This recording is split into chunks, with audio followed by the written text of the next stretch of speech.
This is their next step. Sa posibleng pagpasok ng ICC ayon sa dating palace official. Si Cristo Austria magbabalita. Gobyerno muna ang dapat makaalam sakaling nakapasok na nga sa bansa ang International Criminal Court investigators. Ito ang sinabi ni former Presidential Legal Counsel Attorney Salvador Panelo.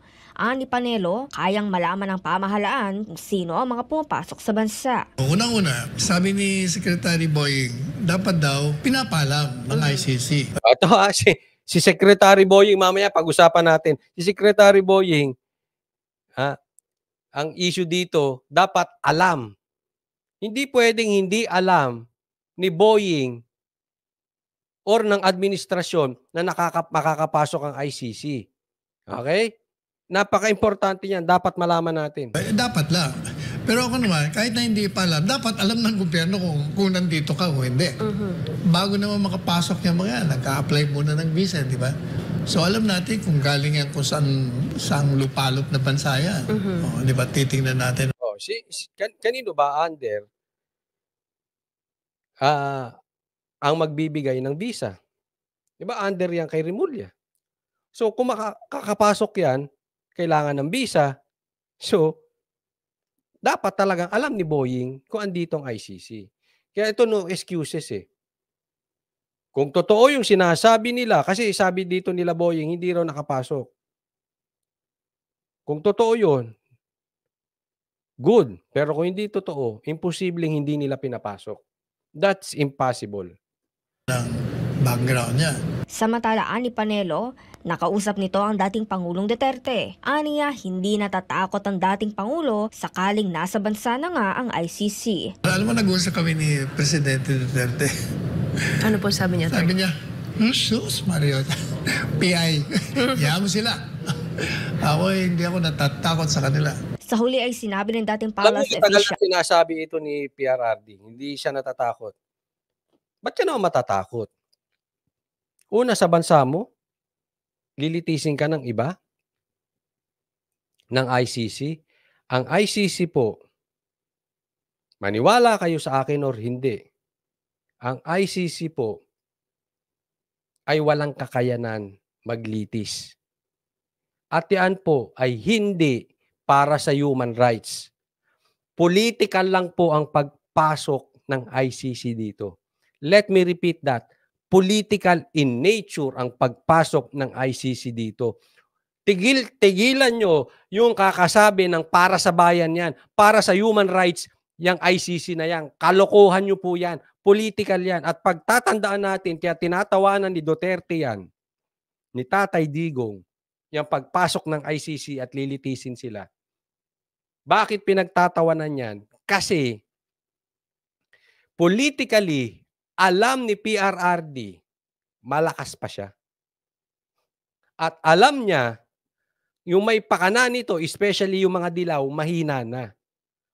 Kaya anong sagot ni PRRD? Tumatawa lang at mga PI yan. PI yan. Oh. Huwag kayong maniwala para sa bayan. Kalukuhan yan.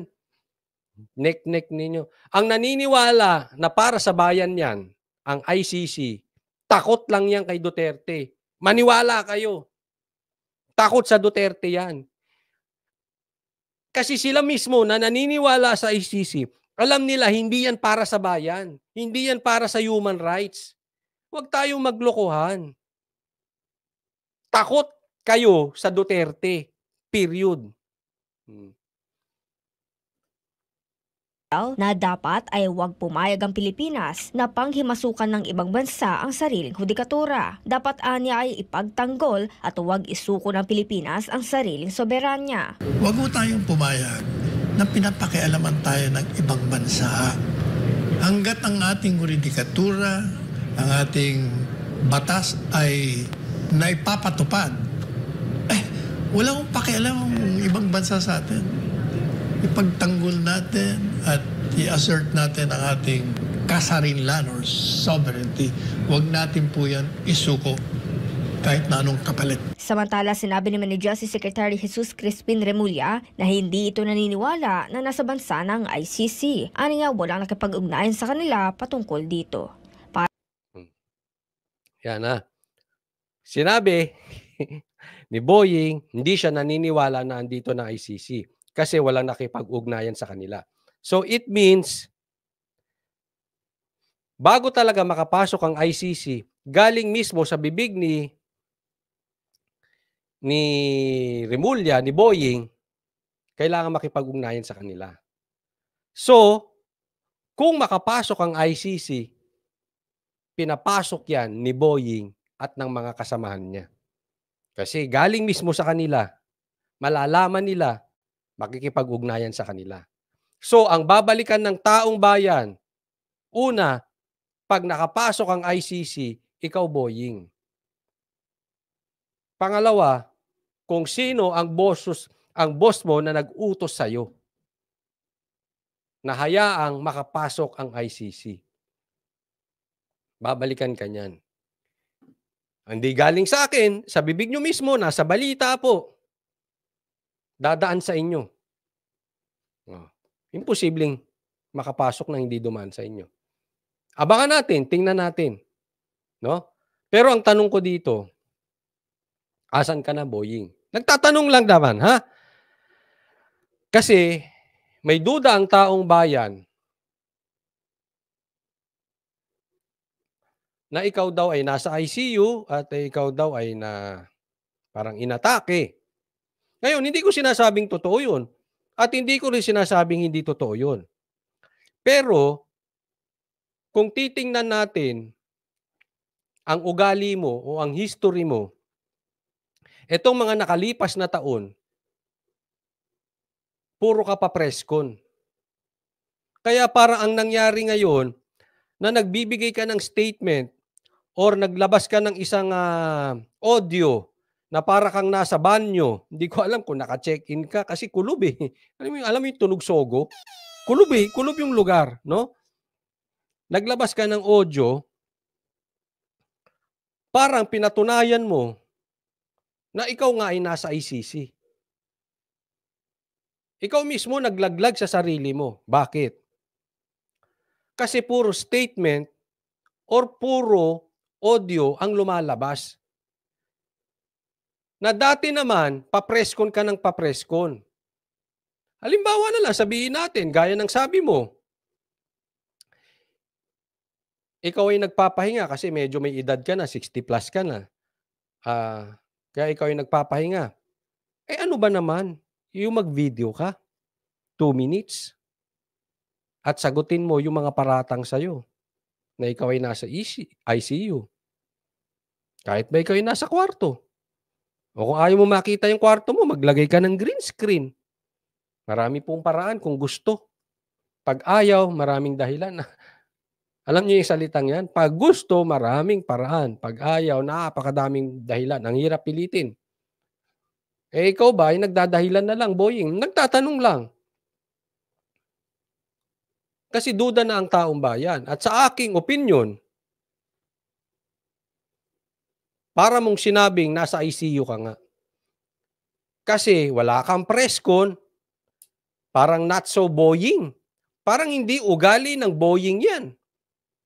Halos dati, ikaw ang laman ng balita araw-araw. Ngayon, wala ka man lang balita. Wala ka man lang preskon. Hinahanap ka, ayaw ka magpakita. Ako po, ayoko may masamang mangyari kay Boying. Ha? Kasi nasa kamay ng Diyos ang paghuhusga, wala sa akin. I hope talaga si Boying, kung may sakit siya, I hope he will get soon. Kaya lang, kung talagang may sakit, dapat malaman ng taong bayan. Huwag ka magtago. Mag-video ka. Tapos, pahinga ka. Para yung pinapasahod, maibigay sa taong bayan. Magkaroon ka ng kapalit. Hindi naman pwedeng sinasauran ka tapos nakapahinga ka. Diba? Ganun lang naman kasimple yun eh. Ngayon, kung hindi totoo, mag-video ka rin. Kung totoo, magsabi ka sa taong bayan, mag-video ka rin, magpakita ka. At the end of the day, pakita mo video mo. 1 minute, 2 minutes. Hindi naman siguro masisira sa pagpapahinga mo kung ikaw man ay kailangan magpahinga, sabi ng doktor mo, dahil sa iyong sakit. Wala namang masama doon, naiintindihan ko 'yan. Video ka lang, sir. Ha? Video ka lang kasi naninibago mga taong bayan. Napaka-unusual. And we cannot blame them. Sinimulan mo boying Nang araw-araw press con Tapos ngayon tahimik. 'Di ba? Hindi natin sila masisisi kung magdududa sila.